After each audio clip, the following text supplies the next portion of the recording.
Salam l'équipe, j'espère que vous allez bien. Nouvelle vidéo à la veille du match Niger-Algérie à Niamey, journée 4 des qualifs de la Coupe du Monde 2022. Donc, dans cette vidéo, on va parler des compositions d'équipe comme vous les voyez affichées à l'écran. Donc, je me concentre seulement sur l'Algérie, hein. Je précise que c'est les compositions que moi j'aimerais voir. Comme d'habitude, vous savez comment que je fonctionne pour ceux qui sont abonnés à la chaîne. D'ailleurs, je vous remercie, vous êtes de plus en plus nombreux. Merci la famille pour le soutien. N'hésitez pas toujours à mettre le petit pouce bleu en fin de vidéo si la vidéo vous a plu. Participez en commentaire, ça aide beaucoup et ça fait plaisir. Donc, on va parler composition d'équipe. Selon moi, je vous inviterai tout de suite à réagir après la vidéo, me dire avec quoi vous êtes d'accord, avec quoi vous n'êtes pas d'accord, et comment vous verrez si vous voyez autrement. Et vous pouvez aussi me dire ce que vous pensez que Belmadi va faire, parce que ce que moi je vois, ce que moi j'aimerais, ce n'est pas ce que Belmadi va faire. Belmadi, ça reste le coach. Des fois, on est d'accord avec lui, des fois, on n'est pas d'accord, mais on ne peut pas lui enlever que tactiquement, il est bon. Alors, tactiquement, il est bon. Ses choix, certains, on peut les contester, mais il gagne, ou en tout cas, il ne perd pas. Donc, tant qu'il est sur cette lancée-là, on n'a rien à dire. Nous aussi, il nous dit, on va gagner la prochaine CAN, faites-moi confiance. Honnêtement, si c'est sûr à 100%, je signe, ramène qui tu veux. Tu peux mettre Ben Sebaini en ailier gauche, ça me dérange pas. Ça me dérange pas.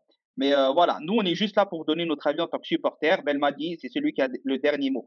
On va pas trop parler de la tactique. Je voulais aborder la tactique un peu à mettre en place sur ce genre de match, mais ça demande une vidéo beaucoup plus longue. C'est pas forcément le but. Je rappelle la tactique, en gros, hein, plus ou moins, sans rentrer dans les détails, il y a la tactique collective et la tactique individuelle. C'est-à-dire ce que tu demandes à tel ou tel joueur, par exemple un latéral de pas trop monter, ça c'est individuel par exemple, c'est un exemple. Et la tactique collective, c'est est-ce que tu vas jouer sur la possession, est-ce que tu vas jouer sur les longs ballons, ça c'est dans le côté offensif. Et défensivement, est-ce que tu vas presser de manière très intense, donc tu t'exposes au contre, ou est-ce que tu vas laisser jouer l'adversaire et presser que quand l'occasion se présente. Voilà, entre guillemets, la tactique. Il y a toujours une tactique offensive, une tactique défensive et une tactique individuelle de chaque joueur pour justement créer les espaces. C'est un peu comme aux échecs, si on peut dire.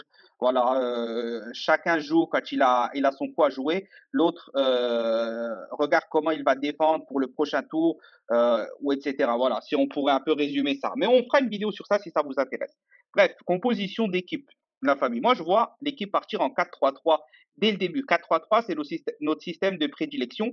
C'est le système qui va le mieux à l'équipe d'Algérie, quoi qu'il arrive. C'est depuis, pour moi, ça fait partie de l'ADN de l'Algérie, mais plutôt avec un 10. Donc, un 4-3-3 qui se transforme un peu en 4-2-3-1 avec un vrai 10. Ça, c'est notre vraie identité qu'on a toujours, mais qu'on a un peu aussi perdu, entre guillemets.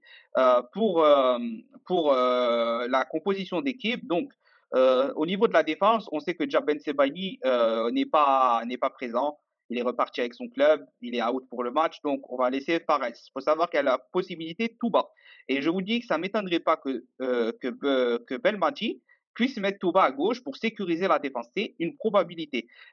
Défensivement, je verrai Bedran, Mandi, Atal sur la gauche. Donc Bedran, Mandi. Je sais que beaucoup vont dire Bedran, pas Bedran, jamais de la vie, ceci, cela. Je répète, je l'ai toujours dit. En tout cas, pour ceux qui me suivent, je l'ai dit avant le match, je l'ai dit après. Bedran, il a fait un très, très mauvais match dans l'ensemble par rapport à ce qu'il peut faire. Mais faut savoir que dans son club, etc., il a toujours fait des bonnes prestations. C'est un cadre de l'un des meilleurs clubs africains. Il joue la Champions League africaine. Voilà, c'est pas seulement un titulaire important, c'est un cadre. Donc, il est très bon, Bedran. D'ailleurs, si vous revisionnez bien le match sur l'erreur, on peut dire que quand même Mandi et Fares n'ont pas facilité cette erreur de Bedran par des mauvais placements. Mandi s'est un peu aussi reposé sur le fait que Bedran était nouveau pour un peu se cacher peut-être. Un Bolhi n'a pas fait l'arrêt du siècle sur cette phase de jeu. Donc voilà, mais bon, ça reste une grosse erreur dans un match qualificatif où pour la première fois tu le mets titulaire dans un match important. Il aurait dû faire beaucoup, beaucoup, beaucoup mieux. Mais si vous regardez l'ensemble du match, à part les passes où aussi le terrain ne favorise pas, etc., dans ces duels, il remporte la plupart, etc. Donc, on va dire que l'erreur, elle est pardonnable. Elle est pardonnable vu le score de 6-1. Ensuite, au milieu de terrain, donc, je verrai Zorgan en 6 pour les raisons que j'ai déjà évoquées dans beaucoup de vidéos plus complet. On va dire que je pense que sur ce match-là, Zerouki peut être bon, mais moi, par rapport à la suite de la composition, la suite du schéma que je vois, sachant que je vois l'Algérie mener au score quand même dans la première mi-temps, déjà, peut-être même si possible un 2-0 avant la 60e. Donc, je préfère Zolgan pour commencer le match avec beaucoup plus de technique, meilleure relance long pour jouer les longs ballons. Donc voilà, mais Zerouki, bien sûr, il fera son entrée à la fin, mais on reviendra sur ça. Benasser, Boudaoui. Benasser, indiscutable, on peut pas trop débattre sur ce sujet-là, surtout qu'il est revenu en forme depuis quelques temps au Milan. Boudaoui, en relayeur droit, pour plusieurs raisons. Il est très endurant. Il a joué déjà dans différents postes à Nice, sur tout le côté droit. Il joue milieu droit, il joue relayeur droit, il a joué en 6. Donc ça, c'est un schéma, c'est un côté où il est complet de A à Z. Il est complet de A à Z sur ce schéma-là. Donc en relayeur droit, il peut faire très très mal, sachant que Ferouli n'a plus les jambes. Ça fait année après année qu'il a des problèmes dans son club. Il n'a toujours pas forcé le départ ou je ne sais quoi. Donc au bout d'un moment, ça se paye physiquement et on le voit sur tous ses fins de match. Il ne peut pas faire 90 minutes d'autres intensités. Bien qu'en forme, il est indéboulonnable, mais dans ce cas-là, Boudaoui, il faut lui laisser en plus sa chance. Sur un match aussi important, il va montrer. Et il a les capacités. De toute façon, maintenant, il a confirmé à Nice ce qu'on pensait de lui. Et maintenant, ça va être de l'évolution et de la progression. Et voilà. Ensuite, Mahrez, Belaïli sur les côtés, indiscutable. Je pense que j'ai pas besoin d'expliquer le choix. Et Bounedjah devant. Alors pour moi, je vais faire une vidéo sur ça entre Bounedjah et Slimani. La différence statistique du nombre de buts et passes décisives, minutes jouées en sélection. Depuis la CAN 2019, je vous le dis déjà sans aucune surprise, Slimani au-dessus. Euh, mais je laisserai Bounjer pour le côté psychologique parce que Bounjer, c'est un joueur qui a besoin de la confiance, c'est un joueur émotif. Donc forcément, si tu mets Slimani devant, Bounjer, c'est pas quelqu'un qui rentre et qui fait la différence. On l'a déjà vu à chaque fois qu'il rentre, il râle sur les joueurs. Si lui fait mal son contrôle, c'est comme si les autres loupaient leur passe alors que c'est pas le cas. Il est frustré, etc. Donc il faut le faire commencer. Et sur un match où on attend beaucoup, beaucoup, beaucoup, qu'on doit confirmer, c'est un match où il peut créer la surprise. Donc voilà. Et Slimani, il n'a pas ce problème-là qui rentre en cours de jeu, en fin de match, qui soit lié au début, qui est Belaïli ou un autre à côté. Il dépend d'aucun joueur. Il a son style de jeu complet, quoi qu'on en dise, surtout maintenant, surtout depuis quelques années, il a beaucoup évolué. Donc, il a le mental pour rentrer en fin de match et de faire la différence. Voilà pourquoi ce schéma-là. Donc 4-3-3 pour la première mi-temps. Ensuite, vers la 65e mi-temps, peu importe le score, pour moi, on doit faire comme si on a un 0-0. On partirait sur un 4-4-2, quelque chose de plus classique, en faisant sortir Boudaoui, où on lui demandera un gros abattage pendant 65 minutes, et Slimani, qu'on fait rentrer à la 65e minute. Donc, on replace Bounjah sur la gauche pour toujours la connexion avec Belaïli, et Slimani sur la droite, tous les deux en buteur. Voilà, on laisse Benasser et Zorgan. On le peut aussi sortir pour faire entrer Zerouki, pour se concentrer purement sur l'aspect défensif, en espérant que d'ici là, bien évidemment, on soit à 2-0. Ça serait l'idéal d'être à 2-0 en faisant rentrer Zerouki, ça serait parfait, entre guillemets, dans le schéma de match, quoi. Ensuite, les autres, le schéma est classique.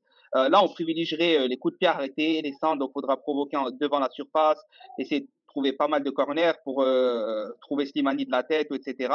Voilà, il faudra jouer plutôt les longs ballons, vu qu'on sera en fin de match, et faire comme si on était à 0-0. Toujours jouer vers l'avant, vers l'avant, vers l'avant.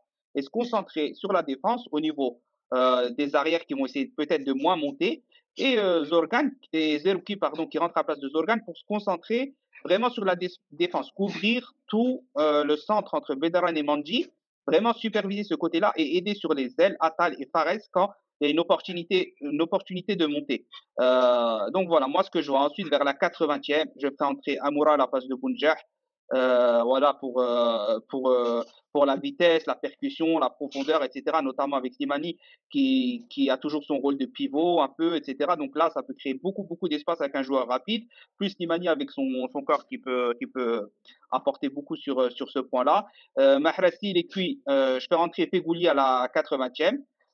Si Velaini est plus cuit que Mahrez ou que vraiment on voit que le plus mauvais des deux en fait sortirait, Fegouli remplacerait sur la droite Mahrez. Et si c'est Belaïli qui sort, c'est Ben Rahma qui remplacerait Belaïli. Voilà. Sachant qu'on a normalement 5 changements, on est toujours dans les cas Covid.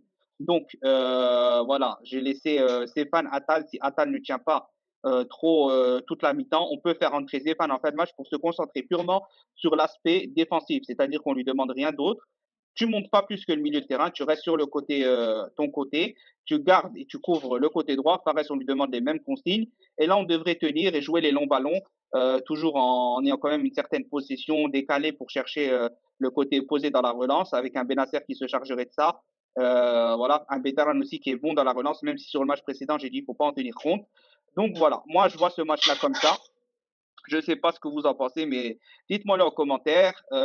Si vous voyez le match autrement, faites-en part. Les joueurs, que ça soit ça ou pas. Après, il y a de fortes chances que Ben Madi ne prenne aucun risque, même si pour moi, il y a des défaillances claires dans cette équipe quand Ben Madi ne prend pas de risque. Mais ça, c'est un autre débat, c'est un autre sujet, c'est une autre vidéo.